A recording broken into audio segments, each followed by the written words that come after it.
Thank you, Yves. Good afternoon. I want to thank the course directors for the opportunity to present you these two lectures. We will begin by a difficult situation in fetal medicine, septal agenesis with the risk of septo-optic dysplasia. Some words about the embryology of the septal agenesis. Two theories. The first one by Rakik and Yakovlev. Septum pellucidum result of the cavitation of medial inferior commissural plate during the formation of the corpus callosum. And it's the long cavitation. In the second one, by Breen and collaborators, septum forms early, 6 or 7 weeks, in caudal commissural plate of the telencephalus and stretch between the commissural structure. You can see on this slide the normal aspect of the septum pellucidum from 22 weeks to 34 weeks. Here at 32 weeks, you can see the frontal horns of the ventricles, the hall of Monroe, the third ventricle. The most important thing is to see the lateral wall of the septum pellucidum. In some cases, which are summarized on this slide, the septum is not present. Hydranencephaly, major hydrocéphalie by aqueductal stenosis or rhombencephalosynapsis with the rupture of the midline, schizencephaly, porencephaly, agenesis of the corpus callosum, holoproencephaly, septal agenesis. Some example on this slide, you can see hydranencephaly, major hydrocéphalie by stenosis of aqueductus sylvius, and rhombencephalosynapsis with the gyration between the two cerebellum hemisphere and with the particular shape of the cerebellum with convex to the back. You can see here another example. Here is a rupture, a classic rupture by CMV infection. And you can see here that at some level of the septum lucidum, you can see the wall, but at other level, you don't see the walls. In case of agenesis of corpus callosum, you can see false positive septal agenesis, but it's not the septum pellucidum, it's the third ventricle with ascensioned. In case of semilobar holoproencephaly, the two frontal horns are fused, and we can see the lateral walls of the septum, as you can see here. And now it is a typical septal agenesis. We can see the lateral walls of the septum and the shape of the fusion between the frontal horns and the septum, which is like a butterfly wings.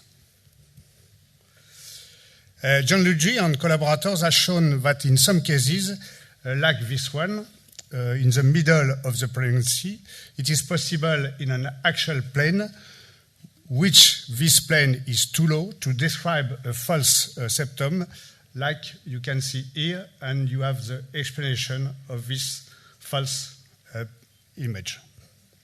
For avoid this kind of mistake, you use the coronal plane, and you are okay. In some cases, you have difficult diagnosis between septal agenesis and holoproencephaly. In septal agenesis, the cerebral arteries had a normal pathway, but in holoproencephaly, this cerebral artery had an abnormal pathway because with the fusion of the hemisphere, it's not possible for these arteries to go at the normal place, and they go under the bone. It's the sign of the snake under the table. The most important thing that when you have septal agenesis for counseling is this fetus has a septo-optic dysplasia or not. In case of septo-optic dysplasia, in de Morsier syndrome, the risk of endocrinological deficiencies and visual impairment is major. Two factors can suggest the diagnosis of septo-optic dysplasia. The first one, maternal blood and urinary estriol levels. If these levels are very low, this suggests a fetal SATH insufficiency. And the second one, measurement of fetal posterior branches of the chiasm. Hypoplastic measurement of these posterior branches suggests major visual impairment. You can see on this slide how we can make the measurement of the posterior branches of the chiasm. In first, the acquisition is making by an axial plane, like the BPD. And in second, you must adjust the plane to see very well the chiasm here. You make a rotation to see the chiasm by the top of the A plane. And after, you adjust the box to obtain the best image of the chiasm.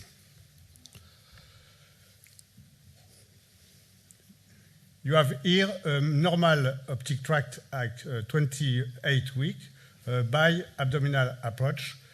In our experience, abdominal approach is better than vaginal approach. We published some years ago with my dear friend Laurent Salomon reference ranges for posterior branches from 22 to 34 weeks. You can find this table in the White Journal. You have the reference. In 2011, we published in the White Journal the results of measurement of posterior branches of chiasm in 23 cases of septal agenesis. You can see two major points. In the 9 cases with normal measurement, the 9 infants have good vision. In 2 of the 4 fetuses with hypoplastic chiasm, we have one with hypoplastic chiasm, both in 3D US and MRI, and the infant was blind. In one case, the fetus had unilateral hypoplastic chiasm in 3D US and MRI, and infant have major visual troubles. Indeed, in top, we have no evolution. You can see on this slide the measurement for the hypoplastic chiasm at 31 weeks, and with a Z-score under 5. You can see here the scan, the echography, and you can see here the MRI. After this first publication, we collect 13. Sorry.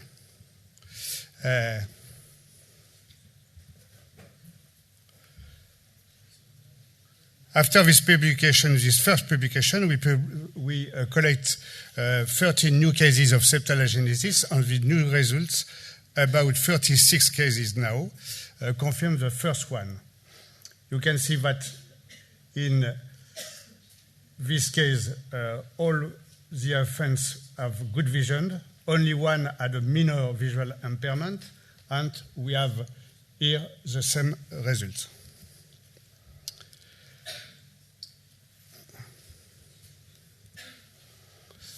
In conclusion, we think that in case of septal agenesis, 3 points are most important.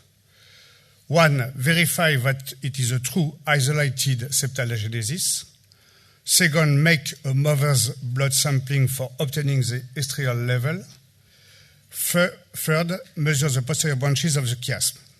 If you have normal levels on normal measurement of chiasm, in case of isolated septal agenesis, the risk of septo-optic dysplasia is probably very low.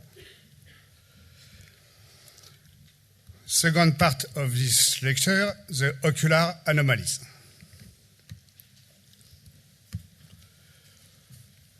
You can see on this slide the development of the optic curve from the optic vesicle on the ectoderm, and you can see the choroidal fissure at the lower part of the optic cup.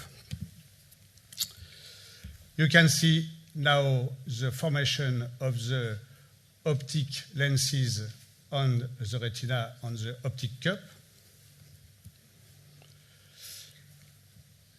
And if you have a defect in the closure of the choroidal fissure, you have colobomas, and these colobomas take place at the level of the pupil, or at the level of the retina, or at the level of the optic nerve. You have here a normal aspect at 12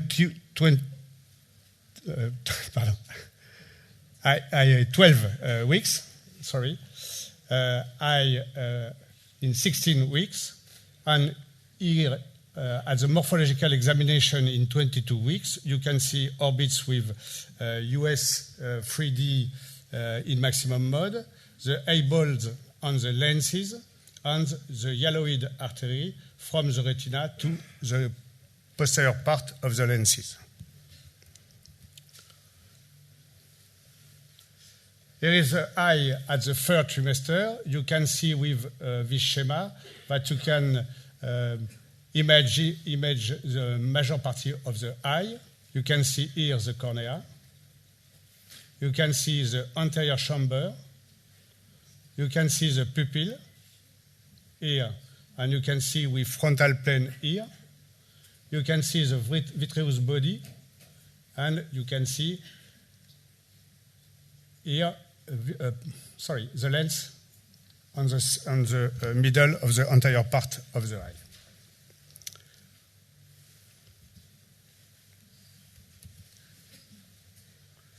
You can see also eyelids, ocular movement, particularly in the 3rd trimester. Eye lashes here, you can see these small lashes. I don't know if it is a girl or a boy.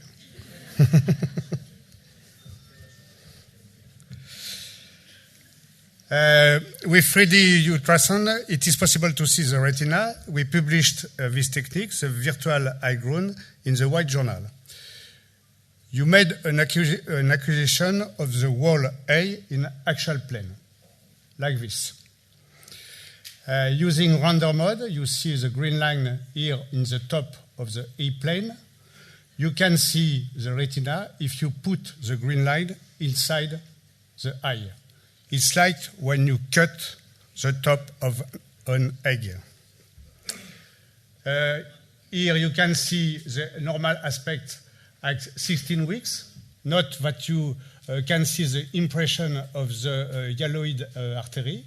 You can see here at 25 weeks, and you can see here at 36 weeks. We will now look at many anomaly oculars, dacryocystosis, hypotelorism and cyclopia, cataract, unilateral microphthalmia, bilateral microphthalmia, anophthalmia, buphtalmia, exophthalmia, coloboma with cyst or retinal coloboma, brain facial tumor, and some syndromic eyes anomalies. Dacryocystosis is a small cyst at the inner part of the eye. You can see here with the green arrow, here.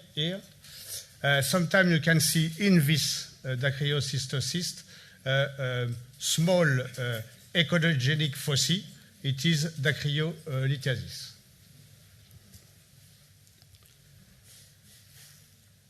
In case of semilobar holoprosencephaly, you can see hypothalamus. The two eyeballs are too close than normal. In case of lobar holoprosencephaly, you can see here cyclopia, here, and you can see here that this cyclop had two lenses. It's possible to have one or two lenses. You can see also here proboscis, no nose, and here you can see with 3D render mode the fusion of the frontal bone in a maximum mode.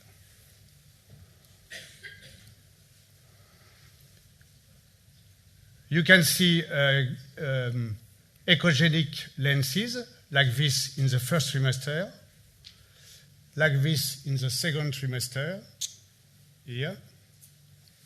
It's very important because cataract is frequent in many syndromes.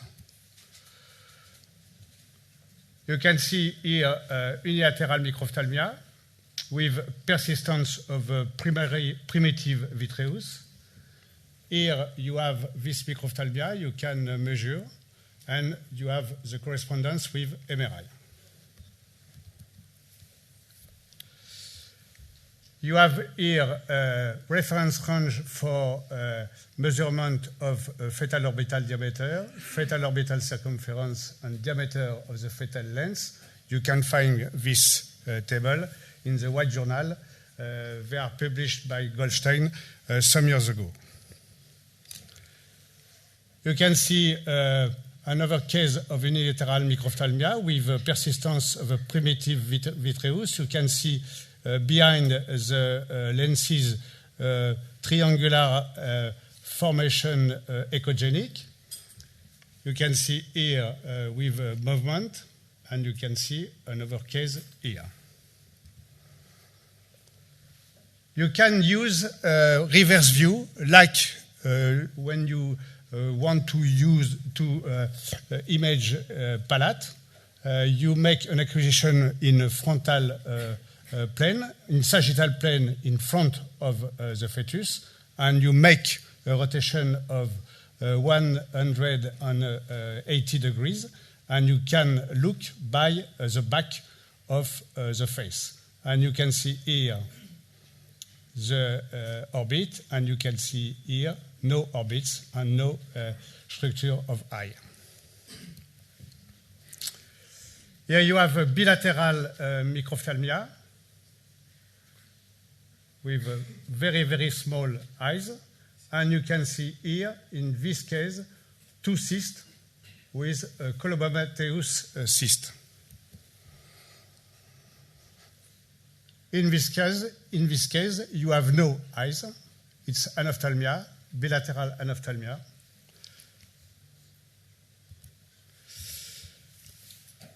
Bophthalmia, it's another finding. You can see that this eye is bigger than this one. It's different of exophthalmia. In bophthalmia, the eye is in normal place, but is too big. In exophthalmia, the eye have normal size, but is in front of the normal place. You have here a case of exophthalmia in unilateral craniosynosis. You can see the eyeball, which is in front of its normal place, and you can see that the orbit has not its normal shape.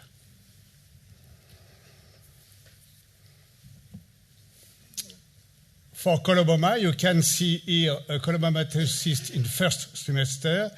It's easy to make diagnosis because you have formation in front of the face, and you have the baby at birth. Retinal coloboma, it's important because it is a part of some syndromes like charge association. And if you suspect coloboma by 2D, like this, you can make virtual eye ground and see the retina with the coloboma. And you can see here the aspect after birth, and you can see that the shape is the same with this examination. Brain facial tumors on eye. You can see that you have here a big tumor. This tumor extends through the orbit, and it is here in front of the face. And you can see that the orbit is completely destroyed. Now, some syndromic eyes anomalies. In lissencephaly type 2, like Walker-Warburg, you have anomalies of eye, like in this case with persistent primitive vitreous and microphthalmia, and for the other eye, ophthalmia. And you have the typical findings of the Walker-Warburg, ventriculomegaly major ventriculomegaly, and the shape of the brain stem with in Z, like you can see here at 20 weeks. In charge association, you like in this case of tetralogy of Fallot, you have asymmetrical eyeballs, and you can see the coloboma with the virtual eye ground technique that I show you last slide. And you can see here the coloboma. And you have another thing which is very important, is the absence of olfactory sulci. Like here, you don't see the olfactory sulci. This case, it has 28 weeks. You can visualize the olfactory sulci by 3D ultrasound. You make an acquisition in a coronal plane by vaginal approach, or if the fetus is in breech, you can make abdominal approach. You make a rotation in Z-axis in the E plane to obtain the sphenoidal bone on the up of the E plane, and you make an adjustment of green line to see the frontal hemisphere of the brain by the top, like here. And you can see here the two sulci olfactory.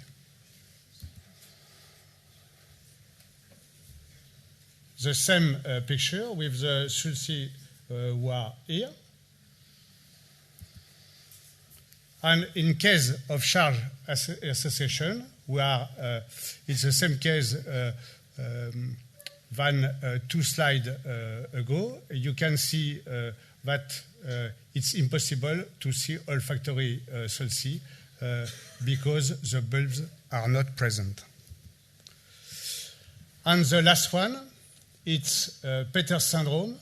It's abnormality of the anterior chamber in which the pressure is very high, and you can see that the eye is like ophthalmia, but the anterior part is more important than the vitreous part of the eye. Thank you for your attention.